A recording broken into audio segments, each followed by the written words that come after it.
What's good, YouTube? We back in the basketball trenches with some more good content, and today we got another banger. All right. So for those who don't know, Elon Musk has officially changed the Twitter logo to X, in reference to his SpaceX and all of that, whatever the case may be. It's fire. I ain't gonna lie, I like it. Nice, sleek look. But in addition to that, Marc Jackson has been fired from ESPN, and he will be getting replaced with Doc Rivers. Now, the Marc Jackson being fired from ESPN is crazy. But if he is really getting replaced with Doc Rivers, that's even more crazy. Because that just means Doc Rivers' record as a coach hurt him so bad that he has no choice now but to be a sports analyst. He no longer has a place to control the momentum in the basketball game. He can only talk about it. That's what they're saying. And this is probably what he's telling himself. That losing streak hurt him so bad. And for Marc Jackson to get packed up, another former coach, it's like these niggas is getting thrown out like trash. I think being a head coach might just be the job with the highest turnover rate. Screw working with people. This job has the highest turnover rate in America right now. The way these coaches be getting swapped in and out. It's just like with LeBron. Every year with LeBron, it's a new coach, damn near. This is crazy, bro. And I really wanted to jump into this so that I could even figure out the details behind it myself. So this is perfect for us to communicate together as a basketball community. As you can see, the Clippers is trending. I wonder why. But make sure you guys like, comment, subscribe, and click that notification bell to stay up to date on all content and stay plugged in like an extension cord because we about to jump right in this bad boy. Let's get it. Okay, this is from Clutch Points. Shout out Clutch Points, man. NBA news, Marc Jackson breaks silence after shocking exit from ESPN. Marc Jackson expressed his sentiments on social media following his shocking dismissal from ESPN on Monday, which is today. Shout out Pooch De La Rosa. That's the journalist for this article. Nice little edit. You know, Clutch Points always got the edits.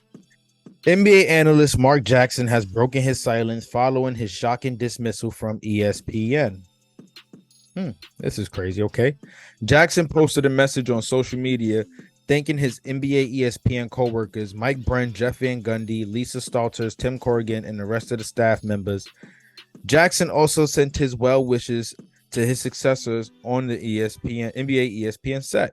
Also, it looked like he was showing an extreme amount of love, Marc Jackson posted a message after being stunningly let go by ESPN this morning. It's been an honor to sit beside two legends in the business who are like brothers to me. Mike Brent, bang, and Jeff Van Gundy. Lisa Stalters is a GOAT and like a sister to me, and I'm proud of the work. Let's check it out. It says like a sister to me, and I'm proud of the work she continues to do. Okay, this is his message. This morning, unexpectedly, I was informed that my services were no longer needed at ESPN. Although shocked and dismayed with the suddenness of it all, I would like to thank ESPN and all the staff of the NBA ESPN crew for allowing me to be a part of the organization for the past 15 years. It's really dope, to put in a track record like that. I would also like to thank the NBA fans watching at home and in the arenas throughout the league for all of your support. To the NBA, a heartfelt thank you for allowing the kid to continue to accomplish his dreams. That's dope, bro. Can't do nothing but rock with that. Because even though he's being let go, he's showing nothing but love, and he's just putting out a positive message, letting the folks know that at least you gave me a chance. And that's what it's all about sometimes. Finally, I wish a great measure of success to the new ESPN team. May they continue to elevate this game that has given me a home and a life. I leave ESPN with nothing but gratitude, all the while knowing that my highest praises go to God. Through it all, he has always sustained me, and his grace allows me to know that there are greater blessings ahead. I look forward to what he has in store for me next. This is dope, bro. This is so dope. Yo, this message should go out to everybody. No matter what happens in your life, no matter if you get let go from a job or if you fail a test or whatever the case may be, never look at it from a pessimistic perspective. Try to remain optimistic and always focus on the positive, like my boy Marc Jackson right now. We read this part already. Let's check this part out. To the best producer in the world and my friend Tim Corrigan, I give the utmost gratitude and thanks for always inspiring and supporting me. To all of the staff and crew that may have never seen on camera, that have never been seen on camera, please know that you are always seen by me and so greatly appreciated. That's love, bro. He is showing mad love. And I still don't see if he was really replaced by Doc Rivers. Though. Let's just keep reading. ESPN released Jackson in a shocking turn of events on Monday. Jackson became a fixture on ESPN NBA coverage for almost 15 years. Unfortunately, that memorable run has officially ended. The network tapped former Philadelphia Sixers head coach Doc Rivers and longtime ESPN basketball commentator Doris Burke to replace Jackson and Van Gundy. Oh, wow. So Doc Rivers is now going to be on ESPN. This is all because he fumbled that bag with the Clippers. I'm jacking it. They looking at his track record and they saying which loss was the worst of them all? And they came down to that loss with the Clippers, where he blew that bag with such an amazing team. We talking about J.J. Redick, Jamal Crawford, Chris Paul, DeAndre Jordan, Blake Griffin. If I'm not mistaken, they had Eric Gordon coming off the bench. They had a nice squad, and they still lost. ESPN initially thought about pairing up Jackson with Mark Jones on its B team for NBA coverages.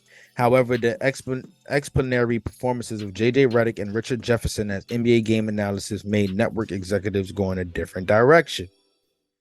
Per the New York Post, Andrew Marchand. The move relegated Marc Jackson to a potential third-team role on ESPN's coverage team to compound his woes. The network felt he was more effective when working with Van Gundy. With that in mind, it seemed Jackson's days were numbered after the network dismissed Van Gundy on June 30th. The former NBA point guard first worked with Brent and Van Gundy from 2006 to 2011. Jackson rejoined ESPN after his 3-year run as the Golden State Warriors head coach ended in 2014. He built that team, though. He built that team that we see today. You got to give him a lot of credit for that. Marc Jackson did that. The trio of Bren, Van Gundy, and Jackson worked on ESPN NBA commentary for the next 9 years. Regrettably, that memorable broadcast team has run its course. Where will Marc Jackson end up next? Stay tuned. It was good to see him create a podcast or something, or a talk show for himself, to bring other people on, because he has such a long track record. The ones with the most experience usually be the ones who make the most effect. But the fact that he was replaced with Doc Rivers is funny as hell. Not for Marc Jackson, but for Doc Rivers, because he is no longer going to be an NBA coach. We'll see, man. We'll see. We'll see what happens with this. Let's see where Marc Jackson ends up. Let's see what happens with Doc Rivers as he becomes a sports analyst. I like to see him on TV observing the game from his perspective and his perception, so we can now see what he thought in his head as a head coach, and what he thought or how he thinks that would have caused the Clippers to fumble that bag like that. This is crazy, man. I want y'all to let me know in the comments below how y'all feel about this one. Was this a bad move? Did you guys enjoy Marc Jackson as a TV sports analyst?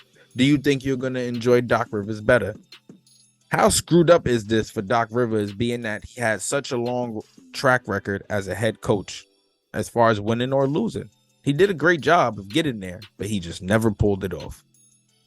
How does this look for him?